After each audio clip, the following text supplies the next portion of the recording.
ṣẹ́yìn náà ti gbọ́ wípé ìjọba ti fún àjọ tó ń gba owó orí ní àṣẹ láti máa gba owó lọ́wọ́ àwọn tó lo ẹ̀rọ amúnáwá sólà. Azeez Khadija ti rugi oyin o, èyí lohun tó ṣe o. Ọmọyẹlé Sowore ti bu ẹnu àtẹ́ lu ìgbésẹ̀ àjọ MTN.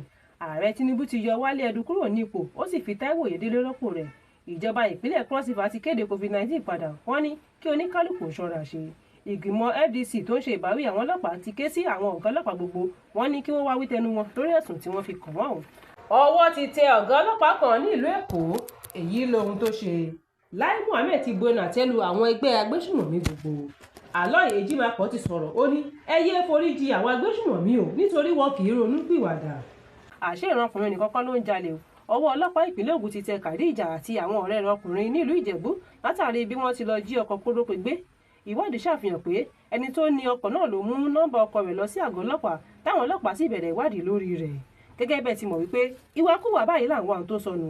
Ẹnìkan ló padà rí ọkọ̀ náà níbi tí wọ́n ti ń pààrọ̀ ọ̀dà rẹ̀ kúrò ní aláwọ̀ yẹ́lò sí blue àti funfun ní ìlú Ìjẹ̀bú. CP Bọ̀dé ṣàlàyé wípé àwọn bá power bank, fóònù 3 àti Khadija Azeez nínú ọkọ̀ náà káwọn tó gbé wọn lọ sí àgọ́ ọlọ́pàá. Ó ní ẹnìkan ló ta wọ́n lólobó wípé àwọn kan tún ọkọ̀ tí kò ní nọ́mbà kan kù ní ìlú Ìjẹ̀bú ní ọ̀nà Kájọlà sí Ohun. Èyí ló mú kí àwọn ọlọ́pàá tètè súré dé ibẹ̀ tí wọ́n sì bá ọkọ̀ náà bí wọ́n ti ń pààrọ̀ ọ̀dà rẹ̀ lọ́wọ́. Ṣùgbọ́n ṣá, obìnrin inú wọn nìkan ni wọ́n padà mú lọ pẹ̀lú power bank àti fóònù 3 tí wọ́n bá nínú ọkọ̀ náà. Iléeṣẹ́ ọlọ́pàá ní ìpínlẹ̀ Èkó ni wọ́n ti ń lo ọkọ̀ náà tẹ́lẹ̀ o kí wọ́n tó wá pààrọ̀ ọ̀dà ara rẹ̀ ní Ìjẹ̀bú Òde. Wọ́n sì ṣàpèjúwe ìgbésẹ̀ náà wípé iṣẹ́ ibi ni wọ́n fi ọkọ̀ náà ṣe tẹ́lẹ̀. Wọ́n tẹ̀síwájú pé àwọn ti taari ọ̀rọ̀ náà lọ sí Elébíọ̀ràn ní ìlú Abẹ́òkúta o, ìwádìí sì ti ń lọ lórí rẹ̀.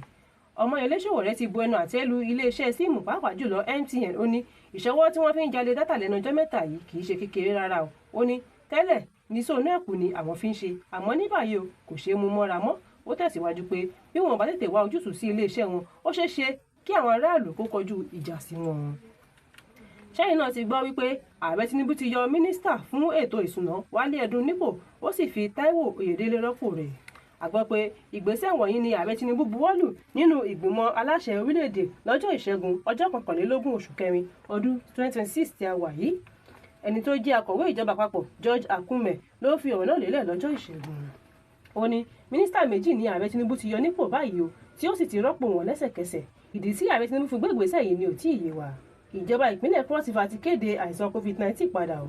A gbọ́ pé iléeṣẹ́ ètò ìlera ìpínlẹ̀ ọ̀hún ló fi ìdí ọ̀rọ̀ náà múlẹ̀. Ó ní gbogbo àwọn tó fara kan ọmọ orílẹ̀-èdè China tó ní àrùn náà lára làwọn ti yà sọ́tọ̀ fún àyẹ̀wò àti ìtọ́jú tó péye. Àwọn sì ti ń ṣe ìtọ́jú tó péye fún wọn o. Wọ́n sì ṣe ìkìlọ̀ pé kí àwọn aráàlú kó máa ṣàkíyèsí gbogbo nǹkan tí wọ́n bá ń ṣe àti ibi tí wọ́n bá ń lọ láti sìn lọ. Iléeṣẹ́ ọlọ́pàá ti ṣetán láti rí i pé àwọn ọlọ́pàá ṣiṣẹ́ wọn bí iṣẹ́ láì tasẹ̀ àgẹ̀rẹ̀ sí òfin. Agbẹnusọ iléeṣẹ́ ọlọ́pàá Nàìjíríà Anthony Placid ló kéde ọ̀rọ̀ náà. Ó tẹ̀síwájú pé iléeṣẹ́ ọlọ́pàá ní ìlú Àbújá ti bẹ̀rẹ̀ ìfọ̀rọ̀wánilẹ́nuwò àwọn ọ̀gá ọlọ́pàá gbogbo tí iye wọn dín díẹ̀ ní 200. Ìgbìmọ̀ FDC tó ń ṣe ìbáwí àwọn ọlọ́pàá tó bá ṣe àṣemáṣe lẹ́nu iṣẹ́, wọ́n ti ní kí oníkálùkù wá máa wí tẹnu rẹ̀ lórí ẹ̀sùn tí wọ́n fi ń kàn wọ́n. A gbọ́ pé púpọ̀ lára àwọn ọ̀gá ọlọ́pàá ní ó ń ṣi agbára àti ipò wọn lò lẹ́nu iṣẹ́ wọn. Alukoro iléeṣẹ́ ọlọ́pàá tó jẹ́ ọ̀gá àgbà Nàìjíríà IGP Ọlátúnjí Dìsú, òun ló kéde ìbáwí náà. Ó ní ọ̀gá ọlọ́pàá tó bá fi ọwọ́ pa idà òfin lójú, ìjìyà tó bá yẹ lábẹ́ òfin làwọn máa fi jẹ irú ẹni bẹ́ẹ̀. Ìjọba Nàìjíríà ti da àwọn òṣìṣẹ́ kan síta báyìí o látàrí bí wọ́n ti ń kàn nípa fáwọn aráàlú fẹ́nikẹ́ni tó bá ń lo iná sólà. Ọ̀kan lára àwọn aráàlú ló ṣe fọ́nrán àwọn òṣìṣẹ́ ìjọba wọ̀nyí tó sì ṣàfihàn bí wọ́n ti ń bá a dúnàádúrà lórí iná oòrùn tí ń ṣe sólà tó ń lò nínú ilé rẹ̀. Àmọ́ ṣá, àwọn ọmọ Nàìjíríà ti fìgbèta lórí ọ̀rọ̀ náà. Wọ́n ní àwọn kò lè fara mọ́ ìgbésẹ̀ yìí nítorí bí ìjọba ti kọ̀ láti pèsè iná ọba táwọn sanwó rẹ̀ lóòrèkóòrè ló mú kí àwọn yàbàrà gba iléeṣẹ́ tó ń pèsè ẹ̀rọ amúnáwá oòrùn lọ, tí ìjọba tún ń da àwọn òṣìṣẹ́ kan síta láti máa gba owó orí rẹ̀. Wọ́n ní kò lè ṣeé ṣe. Ẹ jọ̀ọ́ Lagos State, tẹ́ bá mọ àwọn pípù yìí, ẹ jọ̀ọ́. Wọ́n ní àtúnṣe sólà ń pa máa gbàwé fún sólà. Ẹ wò wọ́n o, mi ìmọ̀ ibi tó ti wá o. Wọ́n náà máa gbàwé fún sólà, mi ìgbọ́rọ̀ ẹ̀rí. Nípa máa gbà púfà fún sólà, ibi tẹ́ bá ti wá. Ẹ jọ̀ọ́. Ẹ jọ̀ọ́ ń bo lọ́fíìsì yín. Ibi tọ́fíìsì yín bá wà, òun ni kẹ́ ẹ sọ. Ọwọ́ ti tẹ ọlọ́pàá kan ní ìpínlẹ̀ Èkó lórí ẹ̀sùn pé ó gba rìbá lọ́wọ́ àwọn onímárúwá, àwọn ọlọ́kadà àti àwọn awakọ̀ ní Ìdímù ní ìlú Èkó. a gbọ́ pé ó ti pẹ́ tí ọlọ́pàá náà ti ń hùwà ìtọ́ náà ṣùgbọ́n ọwọ́ pálábá rẹ̀ padà ségi. Ká dúpẹ́ lọ́wọ́ àwọn tó ṣètò ìdásílẹ̀ ẹ̀rọ alágbèéká àti àwọn olùdásílẹ̀ ìkànnì lórí ayélujára. Àmọ́ ṣá o, awakọ̀ náà ṣe fídíò ọ̀gá ọlọ́pàá náà tí ó sì gbé fọ́nrán náà sórí ayélujára títí tí ó fi dé iléeṣẹ́ wọn. Èyí tó fi ṣàṣetẹ́ kò ṣẹ̀yìn bí ọlọ́pàá náà ti dá ọkùnrin awakọ̀ kan dúró lójú ọ̀nà. Àmọ́ lẹ́yìn tí ọmọkùnrin náà kó gbogbo ìwé ìrìnnà rẹ̀ jáde, ó ní gbogbo ìwé òun ló pé o. Ìdí nìyí tí awakọ̀ náà ṣe bẹ̀rẹ̀ sí ní ṣe fídíò tó sì ń lọgun lé ọlọ́pàá náà lórí. Ohun tí ọlọ́pàá náà tún ṣe ni bí ó ti ń tako ọ̀dà tí wọ́n fi kun ọkọ̀ náà. Ó ní ọ̀dà náà tí wọ́n fi kun ọkọ̀ náà jẹ́ grey ṣùgbọ́n ash ni wọ́n kọ sínú ìwé ìrìnnà ọkọ̀ náà. Ọlọ́pàá ní òun yóò fi sìnkú òfin gbé ọkùnrin náà àbí kí ó san 30,000 naira owó rìbá kí ó tó lè yọ̀ǹda rẹ̀ láti máa lọ pẹ̀lú ìdáláre. Ṣùgbọ́n ṣá ọkùnrin awakọ̀ náà kọ̀ jálẹ̀ pé òun kò lè san 30,000 naira. Ọlọ́pàá náà sì ní kí ó padà san ẹgbẹ̀rún 10,000 tí í ṣe 10,000 naira kí òun tó lè yọ̀ǹda rẹ̀ lórí ẹ̀sùn pé ó pààrọ̀ ọ̀dà ọkọ̀ rẹ̀ tí kò sì sí ní ìbámu pẹ̀lú èyí tó wà nínú ìwé ìrìnnà rẹ̀. Lẹ́yìn ọ̀rẹyìn ọwọ́ padà tẹ ọlọ́pàá náà ó sì ti wà ní àhámọ́. Àwọn aráàlú sì ti bu ẹnu àtẹ́ lu ọ̀rọ̀ náà. Wọ́n ní àìmọye àwọn ọlọ́pàá tó wà ní àyọ̀bọ̀ sí òpópónà Ìṣẹ́fún.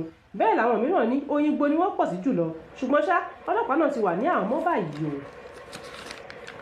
Àwọn Fúlàní àti Haúsá ni Agbesumomi, pàápàá jùlọ ẹ̀yà Mùsùlùmí. Lai Mohammed ló sọ bẹ́ẹ̀. Iléeṣẹ́ ìròyìn kan ló gbé ọ̀rọ̀ náà jáde lọ́jọ́ 22 oṣù kẹrin ọdún 2026 tí a wà yìí. Mínísítà fún ìròyìn tẹ́lẹ̀ àti àṣà Lai Mohammed òun ló fìdí ọ̀rọ̀ náà lélẹ̀ ó tẹ̀síwájú pé àwọn ẹlẹ́sìn kìrìsìtẹ́nì gangan ni àwọn ẹgbẹ́ Agbesumomi fẹ́ parun pátápátá. Ó ní ìgbésẹ̀ wọn ti ń jọ bí ìgbà téèyàn bá ń jìjà ẹ̀sìn ni o.